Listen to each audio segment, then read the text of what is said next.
Marvel ने अपने phase 5 और फेज 6 का अनाउंसमेंट देखकर तुम्हारे अंदर एक्साइटमेंट भर तो दी होगी, लेकिन इससे हम लोग एक फैक्ट को नहीं भूल सकते कि जो फेज 4 रहा है उनका वो बहुत ज्यादा बढ़िया नहीं था, एटलीस्ट जितना वो और लोग एक्सपेक्ट कर रहे थे। बॉक्स ऑफिस के ऊपर उनकी मूवीज की क्या हालत रही है वो इस वीडियो के अंदर मैं तुमको क्लियर कर दूंगा। तो शुरुआत करते हैं। पिछले 2 साल में मार्वल ने जितनी भी मूवीज रिलीज करी उनके नंबर्स में तुमको बताता हूँ। सबसे ऊपर है doctor strange in the multiverse of madness with $954 million. Number 2 पे आता है Thor love and thunder, $737 million कमाए वर्ल्ड वाइड। नंबर 3 पे शैंग-ची विद $432 मिलियन। नंबर 4 पे इटर्नल्स 402 मिलियन। और इस लिस्ट में सबसे लोएस्ट ग्रॉसिंग मूवी है ब्लैक विडो की $379 मिलियन।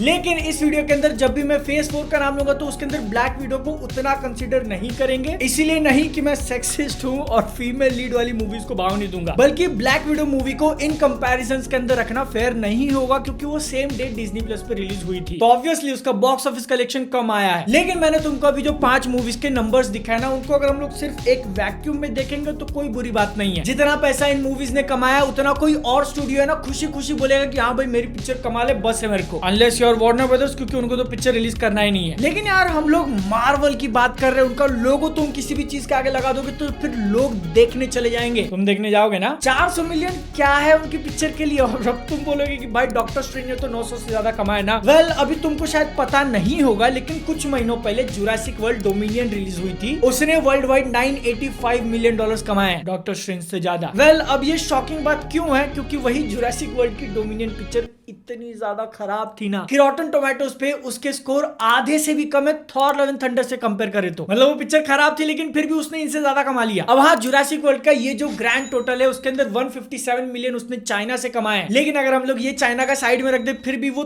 थॉर से तो आगे है। ये वीडियो बनाते वक्त मेरे दिमाग में क्वेश्चन आया और जब मैंने उसका आंसर ढूंढ के निकाला ना तो मेरे होश उड़ गए। मैंने सोचा कि शैंग-ची का 432 मिलियन है और इटर्नल्स का 402 मिलियन है, तो फिर चेक करते हैं कि लास्ट टाइम मार्वल की ऐसी कौन सी मूवी थी जिसने इनसे कम बिजनेस किया है। और मुझे ये सुन के बहुत ज्यादा शॉक लगा कि इस लिस्ट में जैसे जैसे मैं ऊपर जा रहा हूं मेरा शॉक और ज्यादा बढ़ते जा रहा है कि यार कोई भी पिक्चर नहीं है। इवन सबसे पहली वाली जो एंटमैन आई थी कुछ 2015 में, उसने भी इनसे ज्यादा पैसा कमाया था। और जब तुम्हें यह आंसर पता चलेगा ना कि 2021 में रिलीज हुई शैंग-ची और इटर्नल से नीचे अब तक मार्वल की सिर्फ 2 ही मूवीज हैं। जितनी भी 25-30 उन्होंने निकाली उसमें से सिर्फ 2 ही पिक्चरों को बीट किया है, और वो 2 मूवीज हैं 2008 में रिलीज हुई द इनक्रेडिबल हल्क और 2011 में रिलीज हुई captain America the first Avenger. उसी सेम ईयर थॉर की जो पहली पिक्चर आई थी उसने भी इटर्नल्स और शैंग-ची से ज्यादा पैसे कमाए। और ये हम लोग उस टाइम की बात करें जब मार्वल ने खुद को एस्टैब्लिश भी नहीं किया था, उनकी पहली एवेंजर्स भी नहीं आई थी। तुमने सोचा था कि हालत इतनी खराब होगी? अब हाँ, इतने कम परफॉर्मेंस के पीछे कुछ रीजंस हैं, जैसे कि सबसे पहला आ जाता है कोविड, उसकी बात डिटेल में करेंगे आगे चल के। लेकिन कुछ फैक्टर्स ऐसे भी हैं जो कि इन फेज 4 की मूवीज को सपोर्ट करने चाहिए। इन्फ्लेशन ले लो, 10 साल पहले जितने प्राइसेस थे आज उतने नहीं है। ज्यादा स्क्रीन्स की बात कर लो, more number of international markets हो गए, या फिर मार्वल की जो खुद की ब्रांड वैल्यू है वो मजाक नहीं है भाई। लेकिन फिर भी अगर हम लोग थॉर लव एंड थंडर और ब्लैक विडो के कलेक्शन ऐड करते फिर भी वो कैप्टन मार्वल से कम होता है। ये जो इतना बड़ा डिप आया है कलेक्शन में उसके पीछे डेफिनेटली रीजंस हैं, और उसमें सबसे पहला सबसे बड़ा है कि मूवीज उतनी अच्छी नहीं बना रहे। सिंपल और स्ट्रेट फॉरवर्ड। और वो भी जब तुम देखोगे ना कि इससे पहले जो फेज था नंबर 3 उसके अंदर कौन कौन सी मूवीज थी, अभी ये लाइनअप चेक करो बे। Civil War, Doctor Strange, Guardians 2, Homecoming, Ragnarok, Black Panther, Infinity War, Endgame, Far From Home. ये पूरे फेज में से सिर्फ एक कैप्टन मार्वल ही थी जो कि मुझे डिसअपॉइंटिंग लगी थी। लेकिन 3 साल के अंदर इतनी बेहतरीन मूवीज को पैक करने के बाद एक इमेज बन गई मार्वल की कि वो लोग मिस नहीं करते, जो भी पिक्चर बनाएंगे बेस्ट ही बनाएंगे। लेकिन फेज 4 में हमने देखा कि नहीं भाई, उनके भी बहुत बार शॉट्स मिस होते हैं। आपको चीजें और भी ज्यादा क्लियर हो जाएंगी जब तुम इस सारे इक्वेशन के अंदर स्पाइडरमैन नो वे होम को लाओगे। उस मूवी को इतने बेहतरीन निशाने पे मारा है ना, इतना ज्यादा पैसा कमा लिया उसने कि अब तो भैया सोनी राइट्स बेचेगा भी नहीं। तुम लोग एक और बात को डिनाई नहीं कर सकते कि ये सेम अपॉर्चुनिटी उनके पास थी doctor strange multiverse of madness और थॉर लव एंड थंडर को लेके, लेकिन उन्होंने क्या किया ये तो अपन सब जानते हैं। जानते हो ना? अगर नहीं पता होगा मतलब सब्सक्राइब नहीं किया चैनल को पटाख से करो, ऐसे वीडियोस हमेशा लाएगा मैं। रीजन नंबर 2 कि ये सारे कलेक्शन कम है, उन मूवीज को चाइना के अंदर रिलीज ही नहीं किया। हाँ, मार्वल ने फेज 4 के अंदर जितनी भी पिक्चरें रिलीज करी हैं कोई भी चाइना की धरती पे कदम नहीं रख पाए। गवर्नमेंट ने बोला नहीं आने का। अगर वो लोग कर सकते तो तो ये सारी मूवीज के अंदर एटलीस्ट $100 मिलियन तो ऐड हो जाते। क्योंकि एग्जांपल के लिए स्पाइडरमैन फार फ्रॉम होम ले लो, उसने $200 मिलियन कमाए थे सिर्फ चाइना के अंदर। एवेंजर्स एंड गेम ने $630 मिलियन।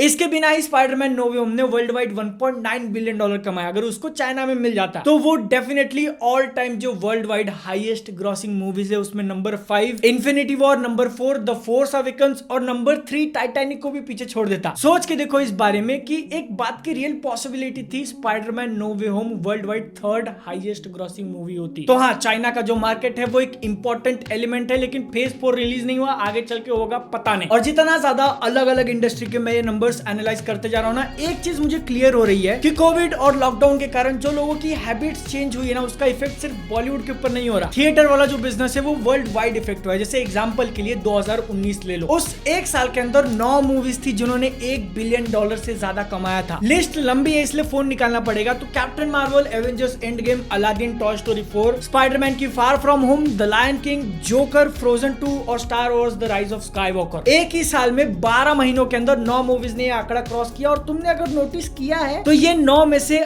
8 मूवीज डिज्नी की हैं। इकलौती जोकर है जो नॉन डिज्नी। लेकिन 2020 से अब तक 2 सालों के अंदर सिर्फ 2 ही मूवीज है जिन्होंने 1 बिलियन क्रॉस किया है, स्पाइडरमैन नो वे होम और टॉप गन मैवरिक। बस जनरल ऑडियंस बहुत ज्यादा पिकी हो चुकी है कि उनको पर्टिकुलर मूवीज ही थिएटर के अंदर देखना है। अगर वो मूवी अच्छी बन जाती है फिर अंधा पैसा कमाएगी, लेकिन अगर थोड़ी बहुत भी कमी रहेगी या फिर नाम नहीं है पिक्चर का बहुत ज्यादा, कलेक्शंस उसके मोस्ट प्रोबेबली कम ही रहेंगे, जो कि तुम पहले से कंपेयर नहीं कर सकते। लेकिन मैंने इस पूरे वीडियो के अंदर वही किया था कि तुमको आइडिया लगे कि ये जो मार्केट है वो कितना ज्यादा बदल रहा है। और इस मार्केट के अंदर आज के टाइम पे जिस स्टूडियो का सबसे ज्यादा पुल है उसकी भी मूवीज अफेक्ट हो रही है, इतना कम कमा रही है, तो फिर क्यों कमा रही है। और मार्वल ने अपने को जो फ्यूचर प्लान दिखाया उसके हिसाब से लग तो रहा है कि आगे चल के उनके कलेक्शंस और इंप्रूव भी होने वाले हैं और मार्वल फाड़ देगा, आग लगा देगा। लेकिन तुम सोच के देखो कि जब उन्होंने फेज 4 अनाउंस किया था तभी भी सेम रिएक्शन निकले थे। मल्टीवर्स ऑफ मैडनेस और लव एंड थंडर को लेकर हम लोग कितने ज्यादा एक्साइटेड थे कि ये पिक्चर आएगी भाई, आग लगाने वाली है। खुद के पोटेंशियल को आग लगा दिया। बट आगे चल के जो भी कुछ होगा अपन वीडियो बनाएगा उसके ऊपर, क्योंकि पैसे की बात करके पैसा कमाना बहुत पसंद है अपने को। मैं उम्मीद करता हूँ कि इस वीडियो के अंदर मैं कामयाब हुआ सिचुएशन तुमको एक्सप्लेन करने में कि कलेक्शन कितना कम आया है और इतना कम आया है तो क्यों आया है। ओके, बाकी मजाक में जिंदगी निकालनी है, मिल जाएगा इंस्टाग्राम पे, बहुत फालतू मस्ती करता है। वरना अगली वीडियो में जय हिंद, वंदे मातरम।